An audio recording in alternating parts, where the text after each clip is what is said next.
Welcome, zombie fans, to this week's episode of Reanimated. So I am here in, darkness. I'm H.A. Conrad with my wonderful co-host, Stuart Tiffin. Hey, Stuart. I'm here in the light.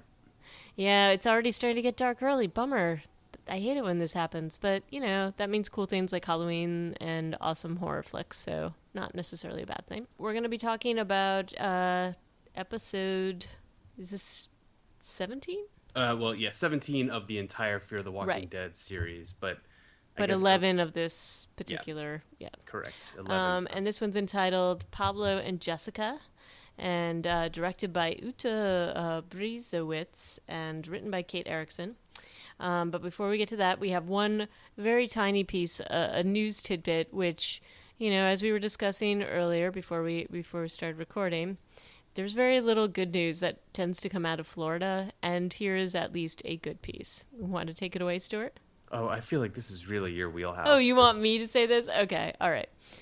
Some of you may remember our little friend Bart the zombie cat, and the sad story of Bart is that his owner basically buried him alive, and Because he was hit by a car, right? he was hit by a car, but they just kind of didn't really do anything, just kind of buried him, and he came... Like, well, I guess you're dead. I'm going to bury you Yeah. in my neighbor's yard is another weird In the neighbor's yard. I mean, the thing is about poor little Bart is that I suspect there was some other stuff going on, perhaps, and a lot of weird, sketchy things came out after he came back from his scary experience. But he was taken in by a rescue organization, and they paid all his vet bills. He's doing okay now, and he's now going to be adopted after 2 years. So, yay, Bart. Go on. Hopefully you have some awesome catnip, some little kitty toys. It's all but a bad dream, and I'm excited about this for Bart. And he's out of the shelter, so that's cool. That is good. That's good news. Well, that aside, let's dive in to the next episode of Fear the Walking Dead season 2, Pablo and Jessica. Who's Pablo? Do we know? Is that Lucy's brother's name? Isn't Pablo the husband of Jessica? Isn't he the groom? That guy's name is Oscar. Yeah. Who on earth is Pablo then? I have to think that it's got to be Lucy's brother, the other person who is dead and has to be replaced. Oh, okay. Well, there we go. Whatever. Yeah, it's not 100% clear, or we're just bad watchers of video. We could be. Of media. So this one came out to an audience of 3.4 million. So they regained some after the Labor Day weekend slump. You were right that probably had something to do with the lower numbers, which were in the high 2.9s. Hey, well, everybody has to go out with that last hurrah, hang out on the beach, drink some rosé, wear some white. Put away your white pants. Yeah. So this episode has two parts. You've got the Nick part, and you've got the Madison and gang part. Yep. We've left Travis and Nick behind. Maybe thank goodness. Travis and Chris. Sorry, yeah, Travis and Chris. Those two names constantly, I'm getting them mixed up. I know you would have thought that they would have picked something a little bit less similar, but no. Like Randy or something. No. Yeah. Something Maori, since that's what. Something Maori. Sure. But yeah, so and on the Nick side, I feel like that story is pretty thin. Agreed. It's just like, hey, I'm going to prove to you my worth by showing you how I can cut oxy and make new pills. And honestly, the pill that he makes looks really shitty. It looks totally shitty, and I don't think anybody's buying that crap. Also, I think what's kind of weird about this is that we've seen this with Nick so many times, just his weird little... oh, now I have some kind of shaman that I'm looking after, some kind of authority figure that's looking after me. We've seen a little bit of this, and we saw a little bit of this with Celia. We're seeing it again with Alejandro. And I don't know that this is sort of breaking any new ground with him, other than the fact that he's now actually a member of this colony, and he seems to be a real member, so maybe that's a piece of it. And they're actually giving him some kind of status and some kind of respect, and not just I think the difference here that we've seen between like the difference between how Madison treats Nick and how Alejandro treats Nick is that Alejandro's like, hey, I don't want you to get killed, but I know you're going to go out and do this dangerous shit anyway, so just don't get killed. Which his mom's just like, what are you doing? And, all that stuff. Just the annoying stuff that moms tend to do when their children are out, putting the undead's blood on them. Yeah. But as annoying as that might be, it's still no excuse for just walking away from your family. Agreed. Me. Agreed. Yeah. So, but he's got a lot to run from, and I don't know. I think that he point thinks for me that point for me is underlined. The family disloyalty thing is underlined in this episode when Lucy's like, "Oh my God, do you have a sister?" Right, and he's like, "Yeah, I think, and I have a mom. I hope she's okay. I think she's okay." And there's like, to me, it's like a very obvious gulf between them, where she obviously valued her brother and her parents, the way she talks about them. And well, right, and I think it also shows just the distrust she feels toward him, or I guess judgment, a little bit of judgment there on him, and different things that she said to him. That the fact that this comes up now and they're still alive and he walked away from them, and you can understand that could sometimes happen during a zombie apocalypse. Like, people get separated. We saw that in The Walking Dead at the farm, where like our little group of travelers got separated. But this wasn't that case. He made the definite conscious decision to leave them, and he doesn't make any bones about it to Lucy. And there was a moment there, if you see like the expression on her face when he admits that is not a positive one. But maybe she just likes bad boy wanderers who ditch their families. I don't know. Yeah, well, the ultimate end of this episode is that, yeah, they're basically a thing. Because when she finds out that her brother is dead, this guy who we've never seen, but that she's been dropping hints about and saying, and looking for. Right. We hear about him being torn to pieces or something. Not sure how Francisco knows that it's him if he's torn to pieces, but okay, whatever. Maybe he was torn in recognizable pieces. Like the face was just perfectly unsullied. Be. And by the way, I was catching up on some Fear the Talking Dead, rather. And Okay. One tidbit that I have gleaned from Dave Erickson, who's the showrunner for Fear the Walking Dead, and he's billed as the co-creator for this show along with Kirkman. He basically said that during the season 2B premiere, like 3 episodes ago, that 2 months had elapsed since the pilot. Okay. So that's about as close as we're going to get. Yeah, but they're still early days. Super early days, but that does mean that Rick's group is like up and at 'em and probably at the farm. Yep.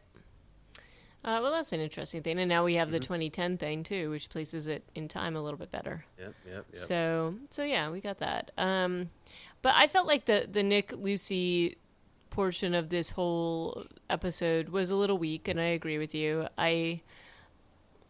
There's definitely things within this episode, like Nick's showing his use. He's like actually trying to be part of the community by his really, well, admittedly horrible drug cutting skills, even though everybody seems to think they're great. But I agree with you. I thought that pill looked terrible. They do that whole sequence in like a musical montage too, which is just it came off to me a little corny. It was totally corny. I'm not loving the Nick storyline at the moment. So yeah, I was happier with the hotel storyline as that continued. I was happier with parts of it, but why don't we dive into that? Because I think, the stuff with Nick, I don't know that too much more needs to be said. It is interesting that he went out with the now extended number of pills that he's created by his cutting method. So nothing yet has happened. Like, they haven't come under siege from this other group of people, which I kind of thought might happen. So it's interesting that he was able to go in and placate them now that they know that they have whatever they have, and he was kind of egging them on. So nothing's happened from that yet. But this was kind of a little bit, we just see a lot of him like playing soccer with kids and, just being a little bit more part of this community than we've ever seen him be part of anything to this point. But it was a little bit boring and kind of silly, but maybe we'll see more. But just to talk a little bit more though about the gangsters and the people that he's basically, you said he egged them on in the last interaction he had with them, and that's totally true. And now he's kind of rubbing salt in the wound, you know, because what he's doing is going to get found out. Like him and Right. Alejandro both talked about how they will probably notice that the effects of the drugs are less than they were before he cut them. So it seems like a very short-term solution to this. I guess basically it's a delaying action on their part, Right. but it doesn't seem like once they get found out that the end result is going to be anything good for the Colonia. Correct. So I don't know. We'll have to see where that plays out, but I can't imagine it's going to end well. Let's talk about the hotel group. And I was happy that we actually got to see what happened to Maddie and Strand, though I Yeah. would say that there is no way that these two people, as drunk as they were going to be as effective as they were in like the confrontation that they had. And did it seem to you as if, they were all surrounded by the walkers at the bar, very Shaun of the Dead, Hmm. and it just felt a little not like it just felt implausible the fact that they escaped this in the way that they did. I mean, they went back to they're kind of like one-trick ponies for avoiding death on this show. Right. I mean, it's an effective method. It's a good tactic that works. It's kind of The more. smearing of the blood upon yourself, I the guess maybe camouflage. it's more surprising that the main show doesn't Use it more. resort to this more in a way because I, they seem to use it like once a season, and this show uses it every episode. it wasn't that bothered me. It was more the just sort of the Maddie getting into that other like area, and like it just seemed like they were kind of like very slowly moving towards Strand. Like it just felt a little ridiculous Yeah, to it felt even like have she was in that other room for a long time, leaving him out there right. And with they're more both and more super zombies drunk. coming over. Yeah, yeah, and I guess I apologize for watching Talking Dead because I know I always refer to it when I do. But Kim Dickens was on the show a couple weeks in a row, and she talked about how when they were shooting that scene, they had to keep remembering to act like they were drunk. Well, they didn't do a very good job because And they Coleman Domingo also said like that was like the fastest sober up anybody's ever had. And I'm trying to imagine if I've ever been in a situation like that where I went from kind of blissfully drunk to, oh my God, something terrible has happened and I have to sober up. And fortunately, I can say that's never happened, but I don't know if it works that way.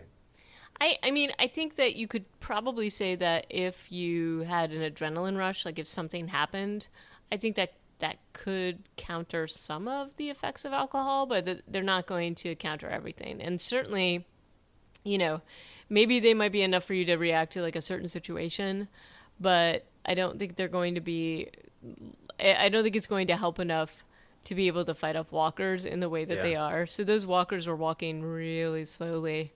And Yeah. this is a part of the show where they were really slow to Yeah. kind of come after their hapless victims. But Some of the ones that get over the bar just don't even bother getting up. They just crawl on the floor. right, I did. Yeah. You know what? I keep going back to Shaun of the Dead with this. But did you ever watch any of the extras of Shaun of the Dead, where they talk about Diane and what happens after she leaves the bar with David's leg? No. So there's this whole weird little like animated short where she like grabs the leg and like it just shows this weird little like side story. And this is what it reminded me of because it happens so very quickly that, they get out of the bar, they do the camouflage, bar the door, and then they get into that weird other little like I don't know if it's like a carriage house or chapel or something.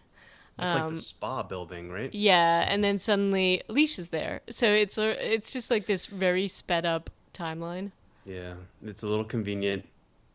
It does seem like less time passes for Maddie and Strand, although they have time to take showers and like get cleaned up. They're only actually covered in blood for Like I 5 don't know, seconds. yeah, like a second, 2 minutes of the show, and then they take off the blood immediately. Like, why would you? I don't know why I would. Unless you, I don't know. Like, why would you clean that stuff off? It's good for a while, right? Yeah. Actually, I had a pretty funny while watching this particular episode. I watched it on the subway, which I don't often do, just because people tend to have reactions and commentary. Yeah. And just while they were cutting out the bar scene, and Maddie, like when she like cuts open the guy and they start rubbing the blood on themselves, this woman next to me was like, "Oh my god!"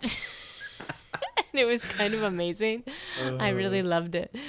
Um, I Things that almost shouldn't like be watched on the subway. maybe, but she was kind of enjoying it. It wasn't like a total disgust. It was more like I think she wished I could have like I had a little like Bigger headphone phone. splitter so she could listen. Yeah. But she was horrified but kind of loving it. Anyway, just as an aside. Hmm. But then we see that, Maddie does take charge in this situation. She and Alicia are reunited, but she's quickly sort of brought up to speed about what's going on with the hotel residents, and with the hotel staff and the hotel manager. And it's interesting because we haven't seen this side of Maddie for a while, this leadership side, Yep. and we're seeing it again. But did it feel real to you, or did it feel a little forced? Forced, or you mean just like an unnatural segue? Yeah, Yeah, because the last couple episodes that we've seen her, she's been a mess. right. It's almost like we're supposed to believe that her doing 18 shots of tequila has like fixed her head, which is, I think, the opposite of usually how that works. It was kind of like those 18 shots of tequila were like she went through like the Six Sigma program and is suddenly now able to like lead. I don't Yep. know. That's what it reminded me of. But anyway, Yeah. However, you know what? All's well that ends well. I'm happy. I'm happier with her this way than I was with her being like a weird. Oh, where's my son? He never. He always comes back. And like, yeah, I agreed. didn't want. I didn't. Wasn't happy with that. So, I'm glad that she is taking charge. I also want to give shout out survival tip shout out to Strand for when she says no to the water, like ration it, and he's like, you don't ration water, you drink it and then find more. Agreed. Definitely good advice. So I like that. He also points out that they're both super hungover, and he's correct. Yeah, and I'm glad that they are at least talking about that because otherwise it would seem Otherwise, like that just disappeared. The alcohol just like vanished out of their system. suddenly the wild piano playing days of yore, just but a brief happy memory. One thing I thought was a little bit strange was the whole Ophelia disappearance. Yeah, I mean they do talk about it a little bit, but I'm struggling to remember even what the So conversation was. basically, so Alicia's looking for her. She tells him, "Oh, Ophelia's gone" or whatever, and when Strand and Maddie kind of get out of their predicament, realize that the car is gone, the truck is Yeah, gone, right. and I guess they're assuming that she's driven off with it, but we don't know. We don't know if maybe she ran into somebody else. Who knows? But it's just a little bit odd. I think the most likely conclusion here is that it was Ophelia who took the truck. Why? I don't know. What possible reason? Where could she possibly be going with it? And then there's this really strange exchange between Strand and Maddie, which again feels a little bit forced, where Maddie's like, "Oh, I promised that I would take care of her." It's like you promised like maybe a few weeks ago, but you promised Daniel, and now you can't like you have to pick your battles here. And Strand's totally correct in this, but it's didn't I felt like that was a very odd comment to even make. I think it sucks to take a character who has become as meaningless as Ophelia and just. I mean, maybe they're gonna like, when they bring her back, which I assume is gonna happen, they'll make her more important, or they will make her a sacrificial lamb. But it's just weird to have her just vanish like this. It I doesn't. kind of want to imagine her coming back as like Rambo, or like with the Terminator with this merry band of thieves, and she's like the leader or something. That would be pretty cool. That would be super cool. I just think that it would make more sense to get rid of a character who's more well developed for an Agreed. episode or two to give her character a chance to To develop. develop. Agreed. Like Yeah. if it were Strand who had driven off, and that would make some sense canonically. Like he's like, I want to make sure there's nobody left alive that I can help back at my compound house where everybody hates me. I don't know. Because Ophelia Well, needs like an episode or two of serious development if they're gonna make her anything. she needs development because she also has lost the characters that were kind of bouncing off any sort of interaction with her. And then Strand, I think you're right. It would have probably made more sense for him to do that because look, he's just been through a huge heartbreak. His whole reason for living is gone. Thomas is gone. And all the things that he thought, like everything that he was, like his goal, like his ambition, all that stuff is gone. And it would make a lot more sense for him to go on a little walkabout than for Ophelia, but hey. And he even kind of says to Maddie at this, at some point when she's talking about, hey, we need to make this a home and we need to defend it and whatever. And he's like, yeah, I'm going to help you do this, but it's not home. It's just kind of a place to hang out. Yeah. And this episode does actually do a good job of showing that he is still coming to terms with what's happened, especially at the very end, the last scene with him where he's crying with Oscar and moving on to do the thing that he does. That's obviously like him working through his stuff. And I guess it's valuable that we get to see that. I just feel like we're getting sold short on a character who's been with the show for probably 15 episodes, right, or more, right, and suddenly she's just like an absentee character. But so back to Maddie being a badass and being a boss. They managed to talk Elena into going into a cooling off phase, I guess, and and like communicating with the people, with the other guests. And I remember last time we talked, I was like, hey, we might never see them again. And it turns out, I couldn't be more wrong. They're going to be integral to whatever little, group they start setting up here, or at least they have been so far this episode. So, and Maddie does all the talking in that meeting with Oscar. Mm-hmm. Which is kind of, she calls him out. Strand's just kind of in the background. Yep.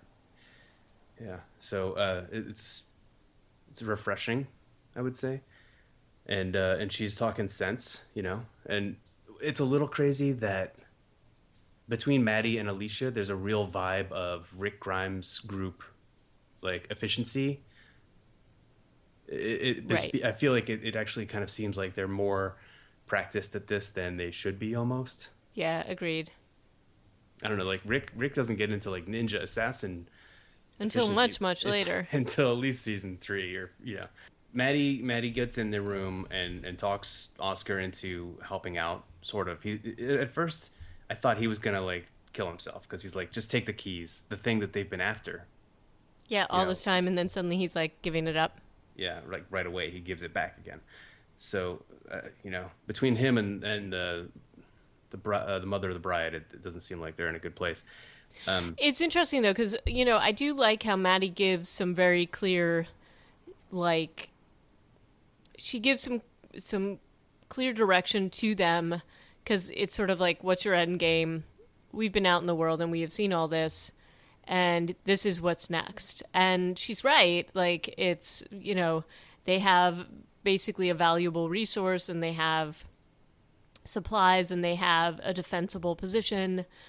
But it's interesting that I think you're right that they're getting to that spot so early, and they have seen quite a bit of shit, no question. So, but it's interesting that these people have been infighting for this long.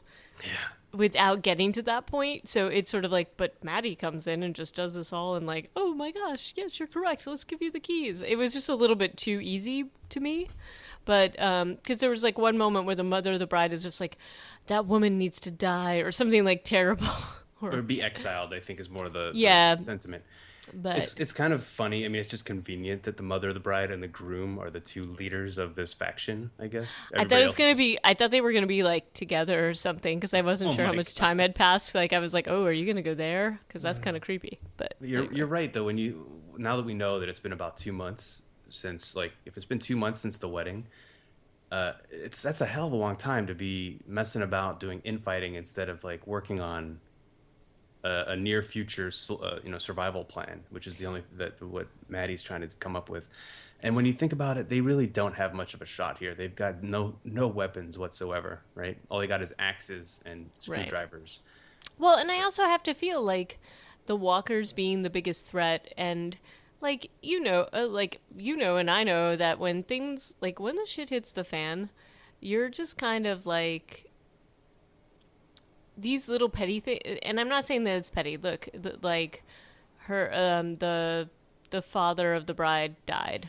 The bride clearly got bitten, so was probably infected, and we know all of this. And yes, that is absolutely traumatic. But in this world, you've got to realize what survival means pretty quickly, and I don't find it entirely believable. Like, yes, I find it believable that somebody would mourn that person and find it really hard to let go, but I don't find it entirely believable that they would have all this so much hate towards this hotel manager or events manager, whoever she is, Elena, that they would just be carrying on this weird revenge sort of tactic for this long, because there's so many more important things. Like, there's so many more important things to think about at this point. I don't know. Yeah, and Madison gets them back on track. She starts by like piling up bodies of zombies, and a bunch of no-name extras show up and start helping drag bodies, And and I then love how Alicia's like, oh, they're trying to do it themselves because they watched you. It's like, it's almost like so ridiculous because it's like, dude, people would figure this out. Like, I don't know. I found that to be totally a annoying. little But patronizing. It's kind of like an episode from Arrested Development when there's an episode in Arrested Development where all the employees at the Bluth Company are treated like sheep, and they just follow each other around and yeah. Anyway, it reminded me of that too. I guess that's just like the TV mentality with extras is like pretend that they have no minds. right. But And Alicia, what did you think of the scene where Alicia and Maddie are by the sea, like washing their hands, and then Alicia just starts to wade into the ocean?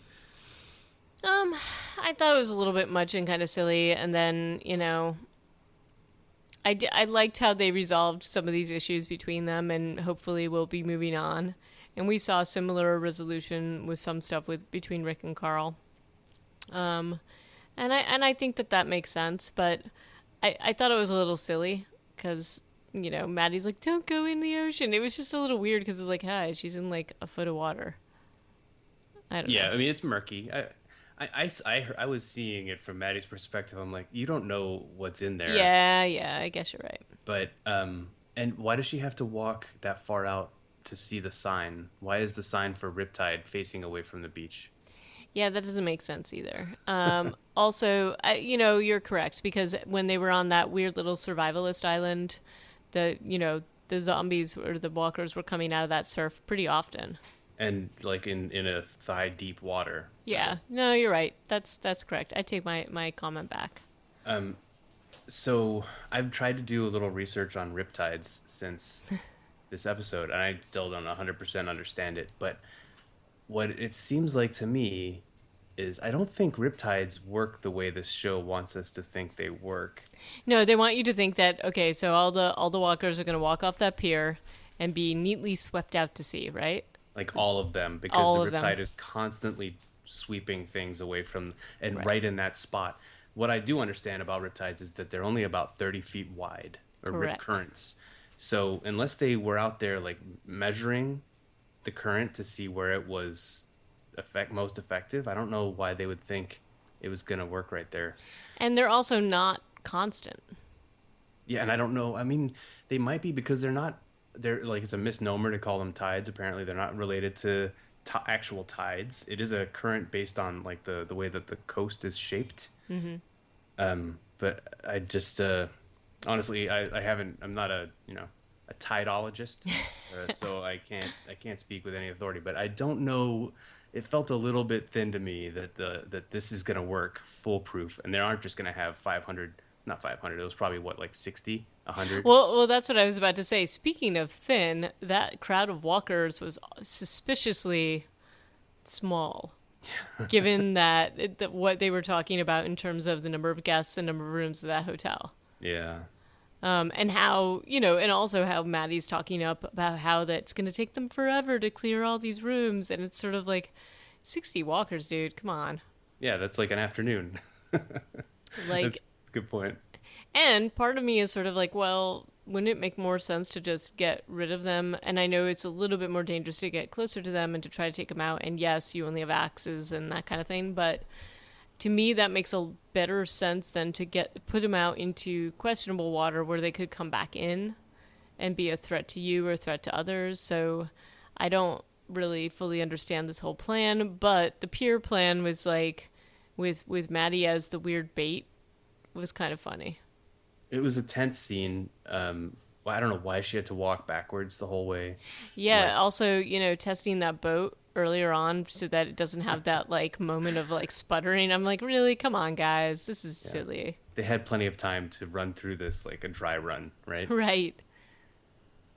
So yeah, but that boat, I mean, that looked legitimately scary to try and drive that Zodiac off the beach with the way it was going up the Yeah, I waves. mean, well, and it was also like what maybe a third person would have made sense to keep the weight down, but there was a moment where it looked like it was gonna You like can't totally flip.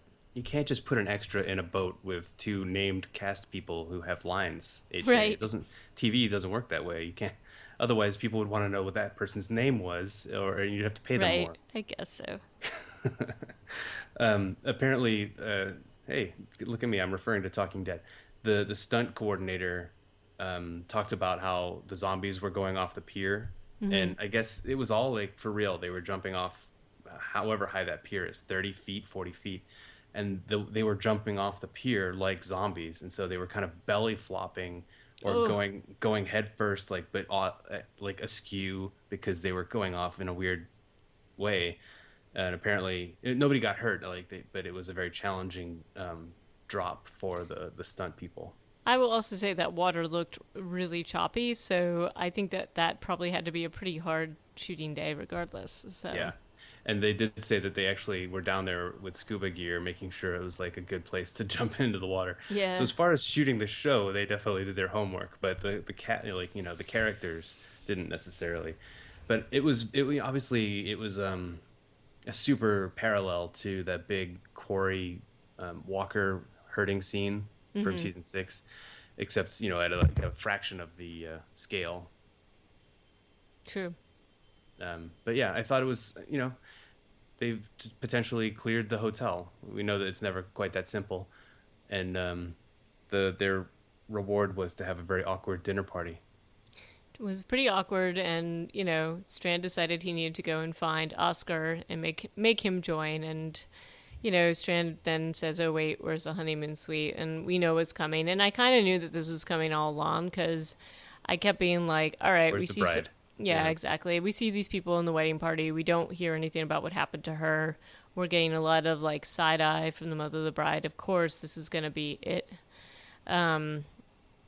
And I did like the scene between Oscar and Strand, where Strand's basically talking about his loss and talking about the loss of the love of his life, and working his way through that sadness by helping out Oscar because he knows what that means. And I thought that that was kind of a nice. I thought that that was a nice interaction between these two guys. oh, yeah. I mean, Strand crying? Are you kidding me? I know he never does. So yeah, obviously an important scene for his character, but kind of it's very much a low key ending to the episode. We're kind of left I in a Yeah, I thought there was going to be something more with the mother-in-law here. Like I thought she was going to come out screaming and be like, "Not my daughter," or something like crazy, like some kind of Shirley MacLaine outburst, and that didn't happen. no. Yeah, but overall, I enjoyed it. Probably wasn't as cool as the just Alicia sequence in the hotel from the previous episode. True. But Maddie's back in the saddle, and Alicia seems to be a good foot soldier for her. So between the two of them, they should be able to whip this new colony into shape. Agreed. And hopefully we won't have to go and visit